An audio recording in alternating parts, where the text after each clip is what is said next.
ٹانگے والا خیر منگدا ٹانگا لاہور دی ہووے ہووے بھاؤ جھنگ دی کوریجا مجوریاں مراداں ہون پوریا گوریا لیان میرے رانجے آہل چوریا او ویلا چنگا جہوا ہو ہس لنگدا خیر سہرے والے دینی سوہنی ڈولی والیے جلی گھر جائیے لج ماپیاں دی پالیے سہرے والا ہووے بھاؤ پتر ملنگ دی ٹھگ دی نہیں گڈیے تو آنی ہے تی جانی ہے کیا نو وچے وڑن ان کیا نو ملانی ہے میرے وانگو ویکھنی اے بندہ رنگ رنگ دی رج کے غریب تیرا کدوہے روٹی کھاوے دی او دن دس میرے مولا کس دن آوے دی جدوہے ویلا نہ رہے ہتھ تنگدا ٹانگے والا خیر منگدا ٹانگا لاہور دی ہوئے بھاؤ جھنگدا مسعود رانا کے گائے ہوئے اس شاہکار گیت نے مقبولیت کے تمام اگلے پچھلے ریکارڈز توڑ دیے تھے پاکستانی فلموں میں ایسا دلکش مردانہ گیت اس سے پہلے کبھی نہیں گایا گیا تھا اور کوئی دوسرا گلوکار اس گیت کو مسعود رانا سے بہتر گا بھی نہیں سکتا تھا بابا چشتی جیسے جوہرشناس موسیقار نے مسعود رانا جیسے گوہر نایاب سے ان کے معیار کے مطابق گیت گوا کر انہیں ایک ورسٹائل گلوکار بنا کر تاحیات فلموں کی ضرورت بنا دیا تھا حزین قادری کا لکھا ہوا یہ لازوال گیت فلم کی ریلیز سے قبل ہی اتنا مقبول ہو چکا تھا کہ جب فلم میں لالا سدھیر پر فلمایا گیا تھا تو اس کے فلم ورژن میں چوتھے انترے کا اضافہ کر دیا گیا تھا تاکہ اس گیت کی بے مثل مقبولیت کو مزید کیش کروایا جا سکے مسعود رانا کے اس سدا بہار گیت نے فلم کے دیگر گیتوں کو پس منظر میں دھکیل دیا تھا حالانکہ سبھی گیت زبردست تھے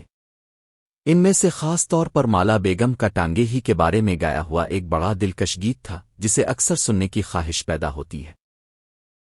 ایک تو حزین قادری صاحب کے لکھے ہوئے عوامی بول اور اوپر سے مالا کی دلکش گائیکی اور نیلو کی معصوم اداکاری کیا سما پیدا کرتی ہے خاص طور پر اس گیت کے آخری انترے میں دل منہ لینے والے یہ بول کیا کمال کے ہے اس گیت کے دوران لالا سدھیر کو کوچوان کے روپ میں جس شان کے ساتھ دکھایا گیا ہے اس سے مجھے اپنے ایک مرحوم دوست یاد آ جاتے ہیں جو یہاں ڈمارک میں نہ صرف ٹیکسی ڈرائیور تھے بلکہ اس کے مالک بھی تھے ان سے ایک بار ملاقات ہوئی تو بے خیالی سے میرے منہ سے نکل گیا تھا وہ ٹانگے والا خیر منگدا انہیں بڑا محسوس ہوا تھا کہ میں نے ایک ٹانگے کو ڈمارک کی ٹیکسی سے تشبیہ دی ہے جو شاید دنیا میں سب سے زیادہ لگژری سروس ہے کیونکہ یہاں عام طور ٹیکسیاں مرسیڈیز گاڑیوں پر مشتمل ہوتی ہیں جو زیادہ سے زیادہ 2 سال پرانا ماڈل ہوتی ہے اس دور میں سینماؤں پر پرانی فلمیں اکثر ریلیز ہوتی تھیں جو مجھ جیسے فلم بینوں کے لیے نئی فلموں سے زیادہ اہم ہوتی تھیں یہ فلم جب بھی چلی پسند کی گئی اور ہمیشہ ٹانگے والے خیر منگدا کے لیبل سے چلتی تھی فلموں کے اشتہارات ہوں یا بل بورڈ اس گیت کے ذکر کے بغیر فلم کی پبلسٹی نہیں ہوتی تھی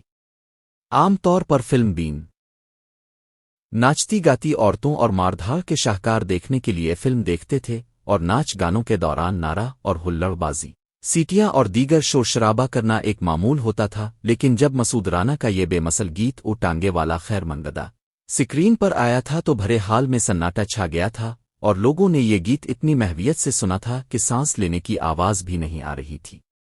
جب گیت ختم ہوا تھا تو کسی منچلے نے آواز لگائی تھی کوئی ہے تو پورا حال کشت زعفران بن گیا تھا ناظرین یہ آپ کا اپنا چینل ہے سبسکرائب کیجئے دوستوں میں شیئر کیجئے آپ کی محبتوں کا شکریہ اللہ نگہبان